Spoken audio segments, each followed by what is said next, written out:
12:32 पे ज्वाइन करता है, एक 12:34 पे करता है, और वो जब आए सोचे तभी से हमको सर पूरा पढ़ाए। तो बच्चे ऐसे नहीं होता है, टाइम पर आया करो क्लास में, ठीक है। चलो आ जाओ। कहा गया सवाल में कि the number is divisible by 99, अगर कोई संख्या 99 से डिविजिबल है तो इसका मान कितने के बराबर होगा, ठीक है। अब जैसे मुझे k इंटू पी का मान बताना है, और ये सवाल सीजीएल 20 अप्रैल 2022 को पूछा गया है, प्री का क्वेश्चन है, इस बार के पेपर में आएगा ही आएगा, इसमें कोई शक की बात नहीं है। तो हमने कहा यार देखो k इंटू पी का मान बताना है, यानी हमें k और p दोनों का मान पता होना बहुत जरूरी है, ठीक है। तो हम पता करेंगे यहाँ पर। अब ये संख्या यहाँ पर ये किससे डिविजिबल है, 99 से। तो 99 से डिविजिबल है तो हम क्या करेंगे, तो हम यहाँ पर उसका नियम लगाएंगे। तो बोलेंगे सर 4 हो गया, 8 हो गया, k हो गया, 2 हो गया, ठीक है, 0 4 8, ठीक, p हो गया और 6 हो गया। ये पूरी की पूरी संख्या हमारी किससे डिविजिबल है, 99 से। और जो भी संख्या 99 से डिविजिबल होती है वो किससे होती है, 9 और 11 दोनों से डिवाइड होती है। तो वो 9 से भी कटेगी और 11 से भी कटेगी। तो हमने यहाँ पर कहा ठीक है सर हम 9 और 11 दोनों का नियम चेक करते हैं। आपके ऊपर है, आप पहले 9 का चेक कर लो, फिर 11 का चेक करो, या पहले 11 कर लो फिर 9 कर लो। मैंने कहा पहले 9 का नियम चेक करो आप लोग, ठीक है। तो 9 का नियम चेक करने के अनुसार क्या होता है, जहाँ पर भी 9 बनता है काट देते हैं, और नहीं बनता तो उसको फिर हम जोड़ के लेके साथ में चलते हैं। देखो यहाँ पर जैसे 8 है तो इसके लिए 1 चाहिए, 1 कहीं पर नहीं है। 4 है तो इसके लिए 5 चाहिए, वो कहीं पर नहीं है। 6 है तो 3 चाहिए, कहीं पर नहीं है। 2 है 7 चाहिए, नहीं है, तो जोड़ लेंगे। 4 + 8 12, 12 और 2 14, 14 और 4 18, 18 और 8 कितना हो गया 26, 26 और 6 कितना हो गया 32। देख लो दोबारा से कितना हो गया 32। और फिर इस 32 को आपस में जोड़ोगे तो 3 + 2 कितना हो जाएगा, तो 5 हो जाएगा। यानी हम आपको इतना बोलेंगे कि हमारे बाकी सभी संख्याओं का जो डिजिट का सम है वो कितना आ रहा है, तो 5 आ रहा है। बाकी सभी संख्याओं के अंकों का योग कितना है, 5 है। यानी हम खुद सोचो कि 5 में हम कितना जोड़े कि वो 9 से विभाजित हो जाएगा। तो 5 में हमें 4 जोड़ने की आवश्यकता है, यानी k + p का मान कितना आएगा बच्चों, तो बोलेंगे सर k + p का मान 4 आएगा। इस बात को ध्यान रखिए, k + p का मान कितना आएगा, 4 आएगा। समझ रहे हैं मेरी बात को आप, या नहीं समझ रहे हैं, आप खुद सोचिए ना। हमने आपसे क्या कहा, हमने आपसे कहा कि देखो इसको जोड़ो, ठीक है। 6 8 14 14 4 18 18, तो 20 20 28 28 4 32, और 32 को आपस में जब हमने जोड़ा तो 5 आ गया। यानी 5 में हमें कितना जोड़ने की आवश्यकता है, तो 5 में हम जो है k + p को जोड़ेंगे तो कितना आ जाएगा, 9 आ जाएगा। यानी k + p का मान कितना होगा, 4 होगा। k + p का मान कितना हो जाएगा मेरे भाई, तो 4 होगा। कोई दिक्कत की बात यहाँ पे, ठीक है, कोई परेशानी की बात यहाँ, कोई दिक्कत की बात यहाँ। तो बोलेंगे नो सर, k + p का मान हमें कितना लेना है, 4 लेना है। ये किसका नियम था, ये हमारा 9 का नियम था। अब 9 के नियम के बाद हमें 11 का नियम चेक करते हैं, और 11 के नियम में हम क्या देखते हैं, तो आपको पता है कि सम ऑफ ऑड प्लेसेस देखेंगे और सम ऑफ इवन प्लेसेस देखेंगे, और हम उनका डिफरेंस निकालेंगे। उनका डिफरेंस या तो 0 आना चाहिए, नहीं तो 11 आना चाहिए। सेम तरीके से हम यहाँ पर करते हैं। सम ऑफ ऑड प्लेसेस को देखो तो बोलोगे सर देखो यहाँ पर 4 है, फिर k है, फिर 0 है, फिर 8 है, और फिर हमारा 6 है।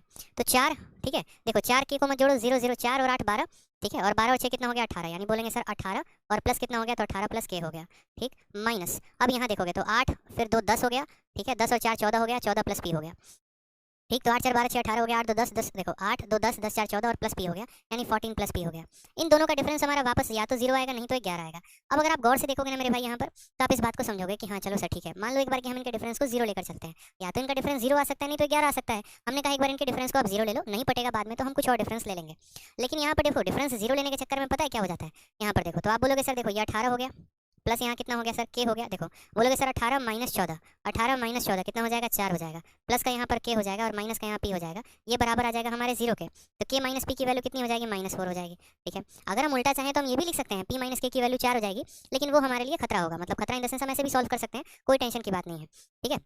आप दो तरीके से, जैसे मानो एक बच्चा ने भी कमेंट किया कि सर k - p की वैल्यू अगर -4 है तो आप रिवर्स कर दो ना। आप ऐसे कर दो कि सर p - k को जो है देखो आप इसमें माइनस का मल्टीप्लाई लगा दो। माइनस का मल्टीप्लाई लगाओगे तो जो माइनस होगा वो प्लस में हो जाएगा, ये जो k है ये माइनस में हो जाएगा, और यहाँ पर ये जो -4 है ये +4 हो जाएगा। तो हम ऐसे भी लिख सकते हैं, इसमें कोई समस्या की बात नहीं है, कोई परेशानी की बात नहीं है, आप ऐसे भी लिख सकते हो, ठीक है। जैसे मानो मैं आपको आसान भाषा में समझाऊं तो मानो आपके सामने यहाँ पर ये आया है 4 + k - p = 0। आप एक काम करो, p को उधर लेकर जाओगे तो प्लस में आ जाएगा, k को उधर लेकर जाओगे तो माइनस में आ जाएगा, 4 को यहीं रहने दो, तो p - k की वैल्यू 4 आ जाएगी। आप ऐसे भी कर सकते हो, तब भी आंसर सेम आना है, और बराबर 11 करके चलोगे तब भी आंसर सेम आना है, ठीक है। तो हमने कहा p - k की वैल्यू कितनी है, 4 है, और p + k की वैल्यू कितनी है, 4 है। अब अगर आप यहाँ पर देखोगे तो आप बोलोगे सर देखो p - k की वैल्यू कितनी है, 4 है, और p + k की वैल्यू कितनी है, 4 है। जब हम यहाँ पर जोड़ेंगे तो माइनस के से प्लस के खत्म हो जाएगा हमारा, p + p हमारा कितना हो जाएगा, 2p हो जाएगा, और 4 + 4 कितना हो जाएगा, 8 हो जाएगा। काटेंगे तो p की वैल्यू कितनी आएगी, p की वैल्यू हमारी 4 आ जाएगी। हमारी p की वैल्यू कितनी आ जाएगी मेरे भाई, p की वैल्यू हमारी 4 आ जाएगी। आप खुद सोचो कि दो संख्याओं को जोड़ने पर 4 आ रहा है, अगर p की वैल्यू 4 है तो k की वैल्यू कितनी होगी, 0 होगी। यहाँ पर होगी या नहीं होगी बताइए जल्दी से। तो बोलेंगे हाँ सर होगी, इसमें तो कोई शक की बात नहीं है, ठीक है। तो अब यहाँ पर 4 × 0 कितना आ जाएगा, आपका आंसर 0 आ जाएगा। ऑप्शन नंबर जो सी है वो करेक्ट हो जाएगा, ठीक है। कोई दिक्कत। अब एक तो ये तरीका हो सकता है, दूसरा बहुतों के मन में यहाँ पर ये चल रहा था कि सर आपने इनके डिफरेंस को 0 ले लिया, ठीक, अगर हम इनके डिफरेंस को 11 लेकर चलते तो हमारा क्या होता, वो भी हम आपको समझाएंगे, उसके लिए परेशान मत होइए। तो सबसे पहले आपने देखा कि इनका डिफरेंस हमने 0 लिया, अगर इनका डिफरेंस हमने 0 लिया तो p - k की वैल्यू कितनी आ गई, 4 आ गई, ठीक है। फिर p + k भी वैल्यू 4 थी, यानी हमारा k का वैल्यू पक्का 0 था, क्योंकि k पर तो कोई प्रभाव पड़ नहीं रहा था। इसमें से कुछ घटा रहे हैं तब भी 4 आ रहा है, कुछ जोड़ रहे हैं तब भी 4 आ रहा है, यानी p की वैल्यू 4 है और q की वैल्यू 0 है। 4 × 0 हमारा 0 आ गया। अब मानो कि कोई बच्चा कहता है नहीं सर हमको तो ऐसे नहीं करना, हमको तो इसका डिफरेंस 11 लेकर करना है, आप हमें इसका डिफरेंस 11 लेकर बताओ। उस केस में अगर मान मानिए यहाँ पे 11 लेकर डिफरेंस करते तो क्या होता। तो मैंने कहा इन दोनों का डिफरेंस मानो यहाँ पर 11 होता तो क्या होता। समझिएगा मेरी बात को। तो आप यहाँ बोलते कि सर 18 माइनस 14 कितना हो जाएगा, 4 हो जाएगा, प्लस यहाँ कितना हो जाएगा के, और फिर यहाँ कितना हो जाएगा माइनस पी, बराबर कितना हो जाएगा, तो 11 के।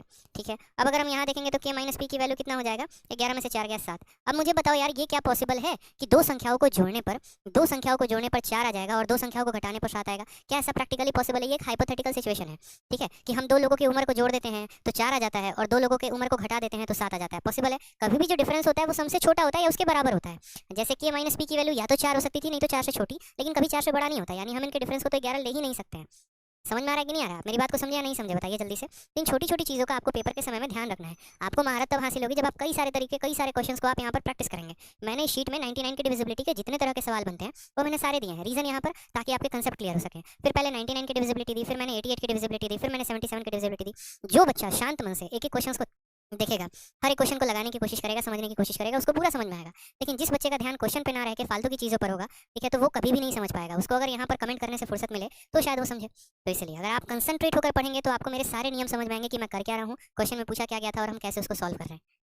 ठीक है, दोबारा से हम आपको समझा देते हैं। यहाँ पर ये संख्या बोला गया था कि ये संख्या हमारा 99 से विभाजित है, यानी जो संख्या 99 से विभाजित है वो 9 और 11 दोनों से विभाजित होगी। पहली संख्या में हमने 9 का नियम चेक किया, सभी संख्याओं को जोड़ने पे 32 आ रहा था। 32 का मतलब आपस में 5 होता है, यानी 5 में हम कितना जोड़ेंगे कि 9 से विभाजित हो जाएगा, 4। तो के प्लस पी की वैल्यू कितनी आनी चाहिए थी, 4 आनी चाहिए थी। इसमें तो कोई शक की बात ही नहीं है। ठीक है, के प्लस पी की वैल्यू कितनी आनी चाहिए थी, 4 आनी चाहिए थी। मैं आपको आंसर यहीं से दे सकता था। अगर मैं आपको बताऊं तो आंसर हम यहीं से दे सकते थे। पूछो कैसे? आप बोलते सर के प्लस पी की वैल्यू हमारी 4 है। अब आप मैं बताता हूँ संभावनाएं क्या क्या हो सकती हैं। संभावनाएं मेरे भाई ऐसे हो सकती हैं, हो सकता है कि के की वैल्यू 4 हो और पी की वैल्यू 0 हो सकता है के की वैल्यू 1 हो और पी की वैल्यू के की वैल्यू 3 हो और पी की वैल्यू 1 हो सकता है के की वैल्यू 2 हो और पी की वैल्यू 2 हो। इसको भी जोड़ोगे तो 4 आएगा, 3 प्लस 1 4 आएगा, 2 प्लस 2 4 आएगा। अगर ये संभावना होती तो इन दोनों का प्रोडक्ट 4 इंटू 0, आंसर कितना आना चाहिए था, 0 आना चाहिए था। 3 इंटू 1 कितना आना चाहिए था, 3, लेकिन क्या ऑप्शन में कहीं पर भी 3 है, नहीं है। 2 इंटू 2 कितना आना चाहिए था, 4 आना चाहिए था। यानी अगर ये वाला केस होता तो आंसर 0 आता, और अगर ये वाला केस होता तो हमारा क्या आ जाता, आंसर 4 आता। तो आप इस माध्यम से भी अगर आपको तुक्के लगाने होते तो आप ये कह सकते थे कि सर या तो आंसर 0 आएगा, नहीं तो आंसर 4 आएगा। ये दो तो ऐसे भी फर्जी ऑप्शन है जो कभी संभव भी नहीं हो पाएंगे। अब हमने यहाँ पर कहा ठीक है के प्लस पी की वैल्यू कितनी है, 4 है। ये किसके नियम से आया है, तो ये हमारे 9 के नियम से आया है। अब हमें 11 का नियम चेक करना है। तो 11 का नियम चेक करने के लिए हम क्या करेंगे, sum of odd places and sum of even places. तो यहाँ पर देखो ऑड प्लेसेस 4 प्लस के प्लस 0 प्लस 8 प्लस 6, संख्या कहाँ कहाँ पर है, 4 हो गई, फिर 8 हो गई, 12, 12 और 6 18। तो यहाँ पर लिख दिया 18 प्लस के। ऊपर वाले को देखो ऑल्टरनेट जोड़ना है, 8 जमा 2 10, 10 4 14, 14 प्लस पी यानी 14 प्लस पी। इनका डिफरेंस या तो बच्चे 0 होता है, नहीं तो इनका डिफरेंस है 11 के बराबर। पहले हमने इनके डिफरेंस को 0 लिया, हमने कहा 4 प्लस के माइनस पी की वैल्यू 0 आ गई। ठीक है, हमने यहाँ पर क्या कर दिया, 4 को इसी साइड में रखा, बाकी दोनों को उधर की तरफ भेज दिया, क्योंकि हमें नंबर पॉजिटिव चाहिए होता है। ठीक, तो हमने यहीं पर 4 को रखा और बाकी के माइनस पी को राइट में भेज दिया। माइनस पी राइट में जाके प्लस पी बन जाता है, प्लस के माइनस में जाके माइनस के बन जाता है। मतलब इसको अगर मैं लिखता तो मैं ऐसे लिखता, मतलब असल में मैंने किया क्या है, 4 को मैंने यहीं रहने दिया बराबर, ये पी उधर गया तो प्लस में आ गया, के इधर गया तो इतना, यानी पी माइनस के की वैल्यू कितनी आ गई है, 4। ठीक है, अब मुझे यहाँ पर खुद बताओ कि पी माइनस के की वैल्यू कितनी आ गई है, 4, और पी प्लस के की वैल्यू कितनी आ गई है, 4। जब हमने इन्हीं दोनों को जोड़ा यहाँ पर, ठीक है, जब हमने यहाँ पर यही जोड़ा ना कि p माइनस के की वैल्यू हमारी आ गई है 4, जब हमने इन दोनों को जोड़ा तो माइनस के प्लस के खत्म, p प्लस पी 2p आ गया, 4 प्लस 4 8 आ गया, p की वैल्यू 4 आ गई। अगर p की वैल्यू 4 आ गई तो चाहे आप इसमें रख दो चाहे इसमें रख दो, k की वैल्यू 0 आ जाएगी, 4 इंटू 0 हमारा आंसर 0 हो जाएगा। सर के एन पी ऑड या इवन एक ही साथ आ जाए तब क्या होगा, कोई फर्क नहीं पड़ता यार, पी और की का ऑड और इवन आ जाए तो एक ही साथ आ जाएगा तो कोई टेंशन की बात नहीं है। तब भी आपका जैसे मानो आप कह रहे हो कि सर अगर ये के और पी दोनों ऑड जगह पर आ जाए या दोनों इवन जगह पर आ जाए कोई फर्क नहीं पड़ेगा, क्योंकि जोड़ी तो रहे हो। जैसे मानो यहाँ पर पी इसके साथ होता तो भी आपका सवाल होता 18 प्लस के प्लस पी माइनस 14 बराबर 0, तब भी तो कुछ ऐसा ही इक्वेशन बनता है, ऐसा थोड़ी है कि कुछ और इक्वेशन बन जाता, उससे कोई फर्क नहीं